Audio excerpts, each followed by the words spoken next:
nek nyamuk lanang Iya. mlebu omah bleng. Bleng. Kuwi mesti jujuke kamar, mburi lawang, ana Iya. daster. Iya. Mesti mencok ning kono ngendoke ning kono. Ning nek nyamuk wedok Mencoke. mesti ning nggon ngarep lemari ngoco. Oh, dadi nyamuk wedok ki ngoco. Ngoco. Dadi nyamuk ki yang dandan ngene ta? Lho, iso blonteng-blontengke nganggo lipen. Ayo tembangan. Gubuk iku Liyane kuwi wis liyane. Ngopo? Ngono iki ngopo? Dadak nggawa kacu. Aku ki ora nggawa. Iki tembang ya nyowak tuapuk kowe kok. Lah kok nggawa kacu? Iki tembang cakepan. Oh, kalimat toh. Kalimat nggawa kacu warna kuning. Ning ning ning ning ning ning. Ning ning ning ning ning. Mari aku lali. Eko. Baleni. Nggawa kacu Warna kuning. ning ning ning ning ning ning. Lali meneh. Catetane iki bukaan. Kowe iki ngisroke aku kok. Ya aku tak meneng nek no. Meneng ya. Nggawa kacu. Langsung lagu nek nu. Ya wis. Ayo, Mbak. Yen lewat aku kelingan gubuk kae biyen tanggo leren neng cagak kebak tulisan warna abang tondo isih sayang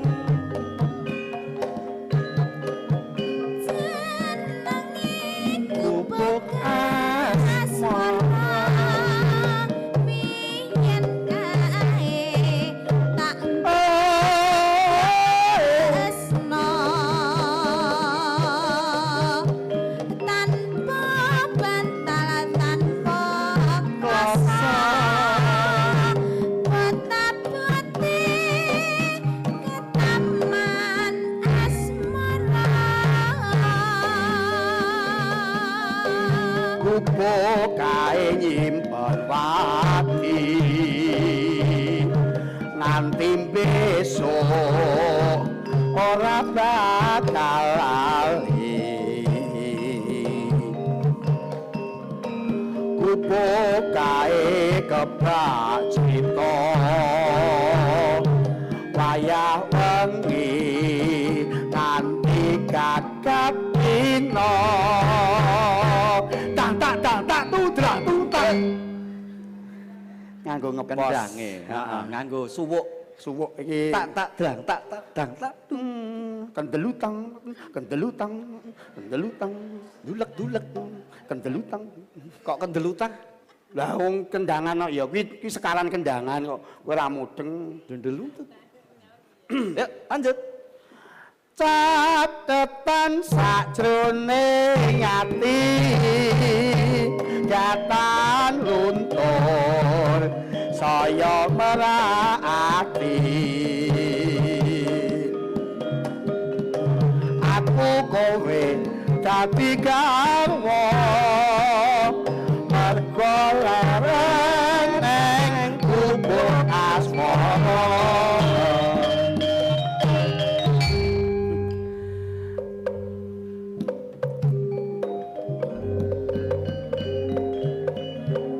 Sikap sekat pemuda Sri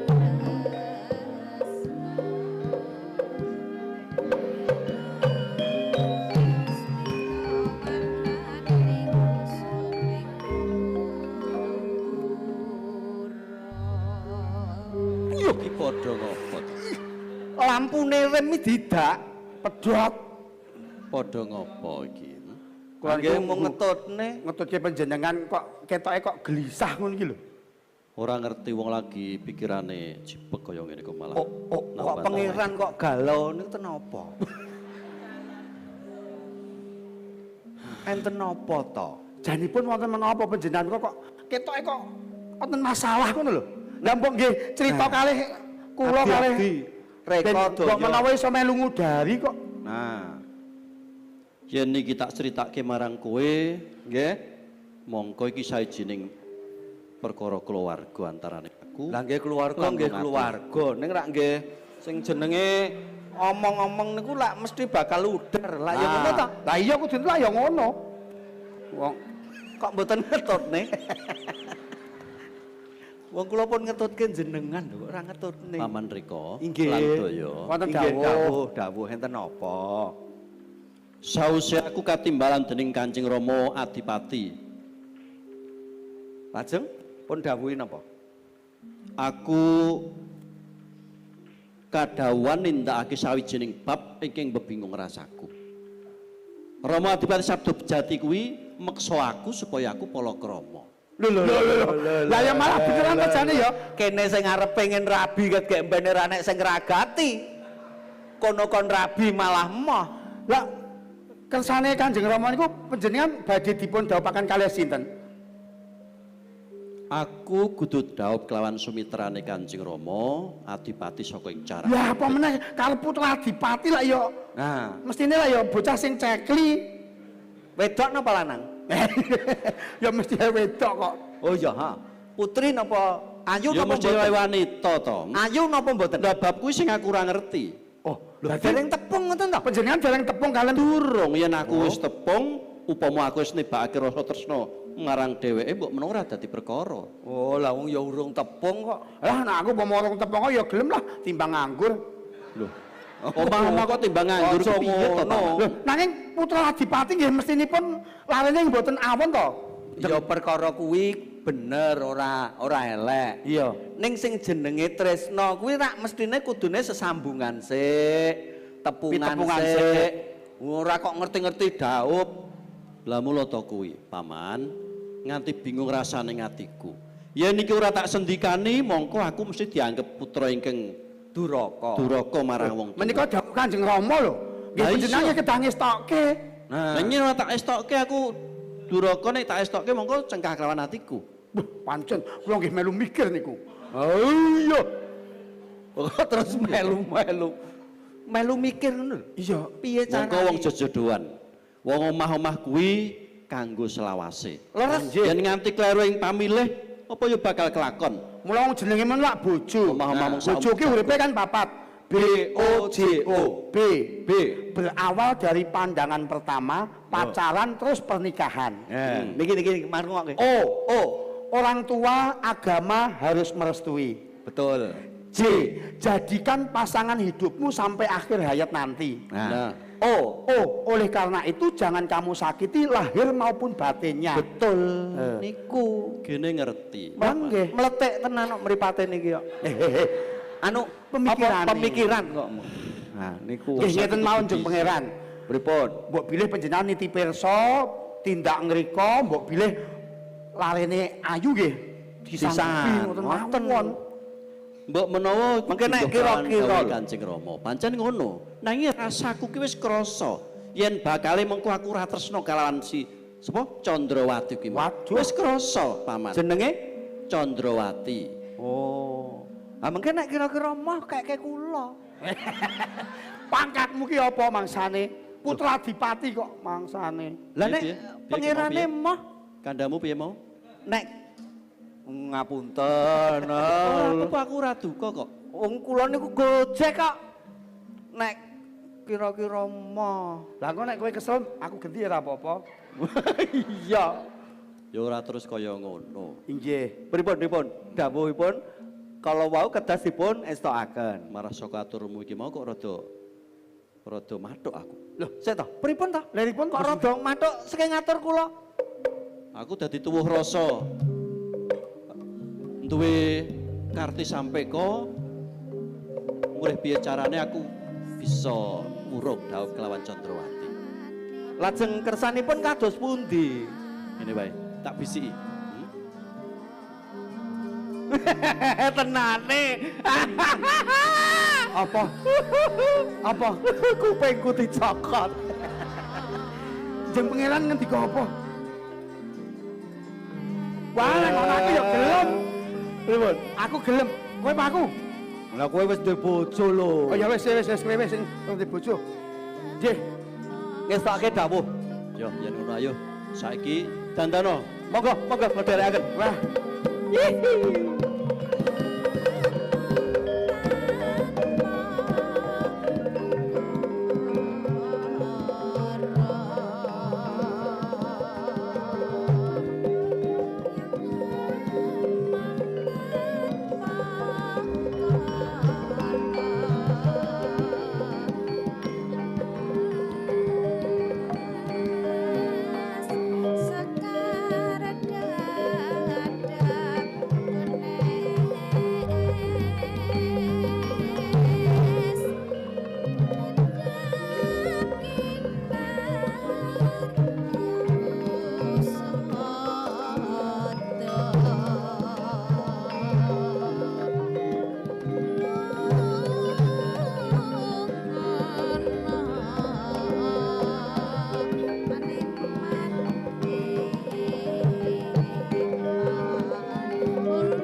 Paman Patih Natayuda. Nggih, dawuh timbalan dalem Kanjeng Adipati Purbajati. Manggih rareja swanira ning ngarsaning sun. Inggih awet pangestu dalem lampah kula. Mboten wonten alangan setunggal menapa. Namung sungkem kula konjuk wonten ngarsa dalem Kanjeng Adipati. Sungkem pangabektinira ing sun tampa kosok baleni. Pengestuku tampanana Kakang Patih. Inggih, sanget anggen kula mundi. Tumenggung Natapati lan sak kabèn para prajurit sing padha seba ana ing piswan iki. Disekecana anggon mulungguh.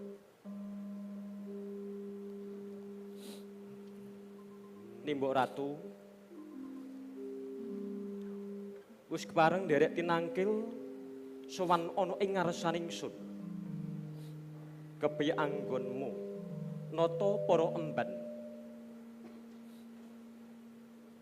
Kang Mas Adipati, awit pangestunan dalem. Jejibaan ingkang dumawah dumateng kula sampun kula estokaken. Para abdi sami suyut anggenipun nyambut damel. Anggen kula wentah putra nandalem setunggal pun Candrawati menika ugi mboten wonten ingkang sisip. Malah kepara wiwit alit ngantos akhir dewasa menika tansah tuhu bekti kalian tiyang sepuh.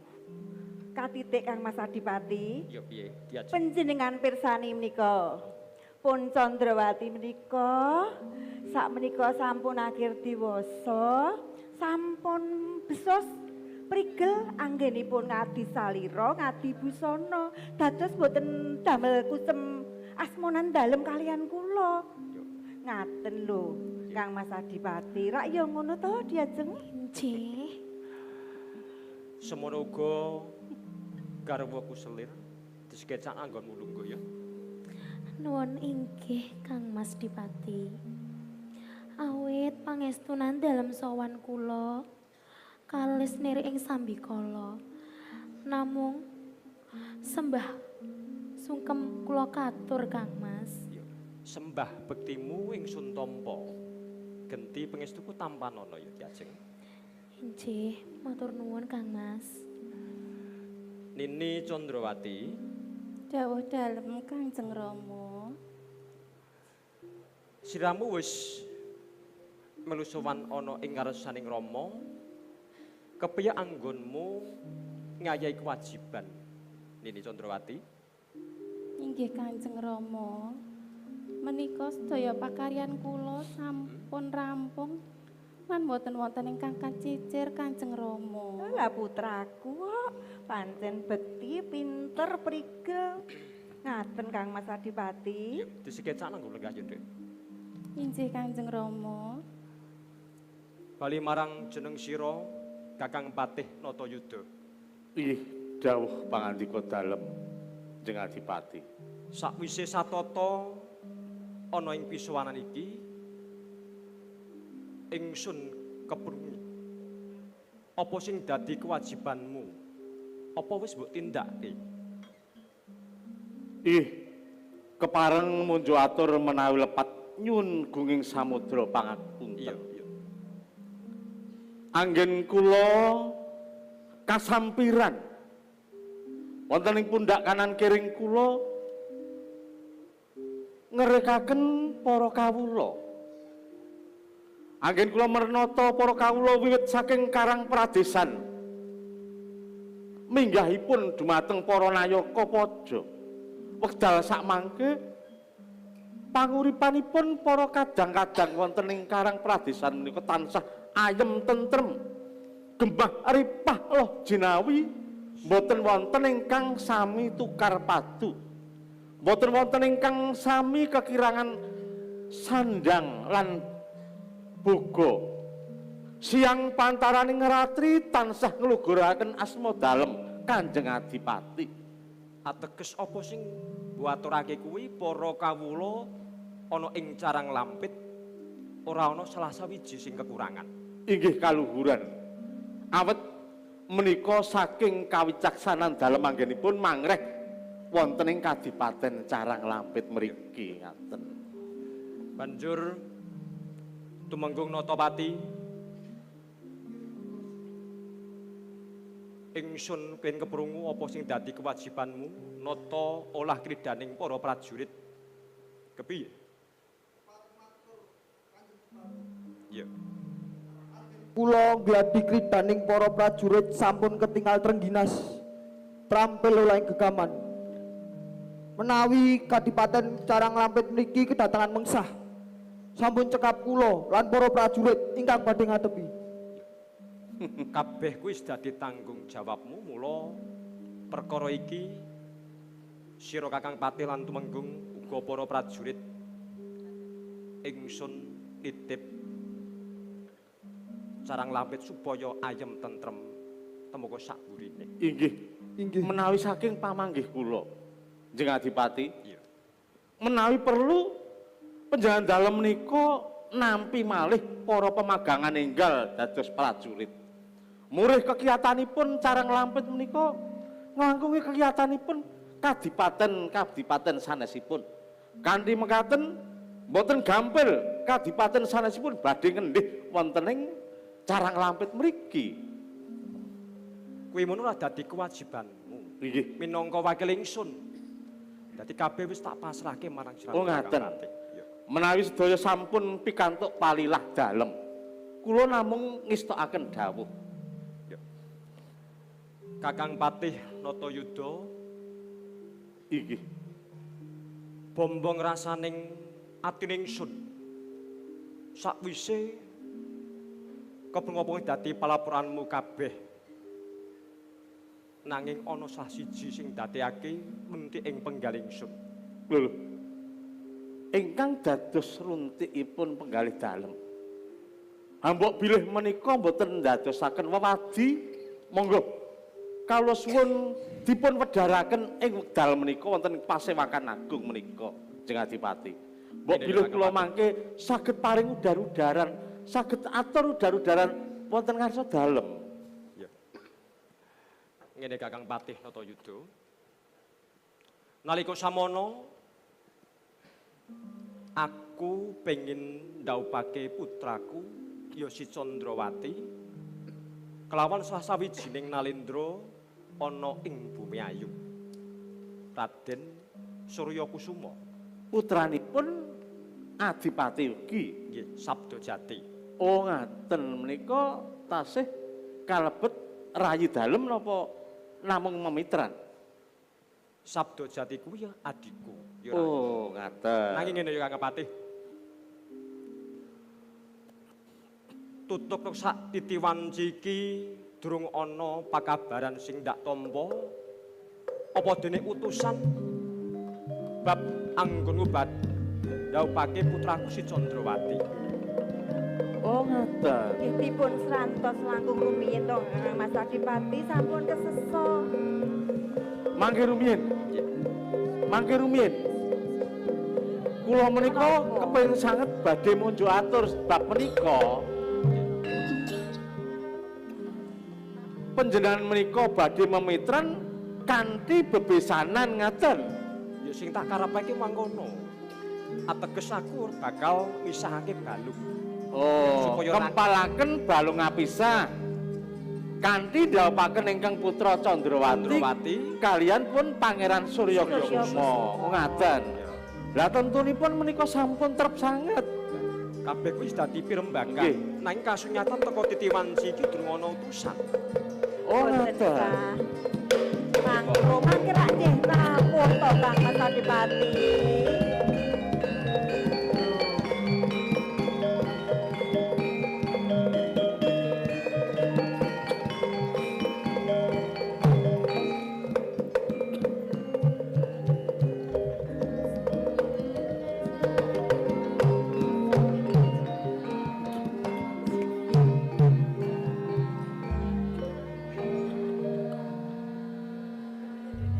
Kakang Patih Natayuda, Inggih. kae sapa ora ndak timbali Kuswani miyak ana ing piswanan iki. Napa kepareng kula Kang Murba? Ya tak parengake. Ora kisana. Kowe sak kloron kuwi kok. Kang sawiji ngagem cara pengageman kapangeranan lan ingkang sawiji kuwi kaya sajake kaya gedibal.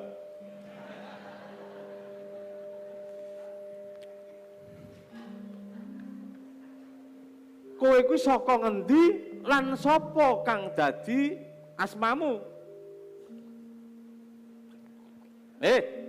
Oh nggih. Kowe iki ndereke sapa iki? Menika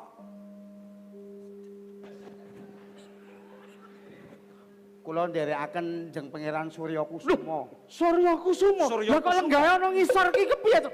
Menika Surya ingkang Kusuma. srantos Kang Mas Adipati. Kene lho. Ditimbali. Gagi, Ayo, kene, monggo, monggo. Kang Mas Menika Adipati. Surya Kusuma. Diaturi tiwas lenggah kebenaran ana Kakang dipun Patih Natayuda. Kowe ngisor kono. Piye to Mas? Surya Kusuma, Jare Pangeran kok Surya ning Kusuma. Terus Malah kaya digawi lenggah.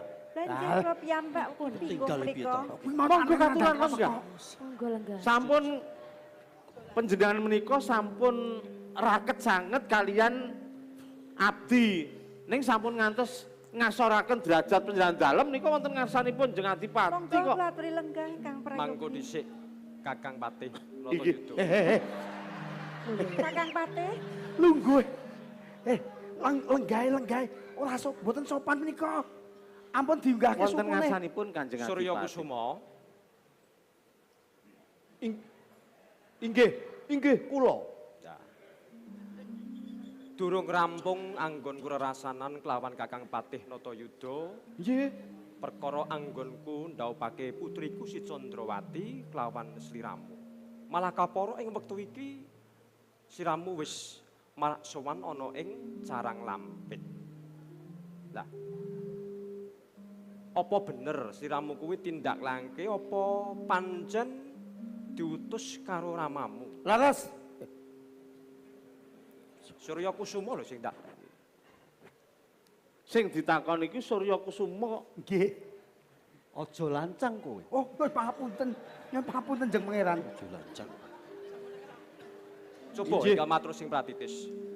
kepareng matur kula matur menapa Kok nih, latihan Kepiye to? ngaten to Kang Mas Adipati, Kang Mas Patih, kok didangu? Sok menika tindakipun tebih dados radi saya memilih ngaten. Kemrungsung penggali. Kadawan Kang Rama kasuwun sowan ngoten. Ngendikanipun badhe oh padha iya lali aku lali ngaten. Sing jenenge mlaku adoh kuwi jebul wong bagus kuwi iso lali. Nggih, panjenengan menika bagus banget. Monggo matur kalian. Inggih, Kanjeng Adipati. Lho. Kang Mas Ingsun ki Adipati ning ana papan kene kene. kok.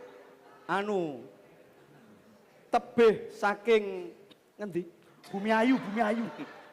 Tebih saking Bumi Ayu. Ya.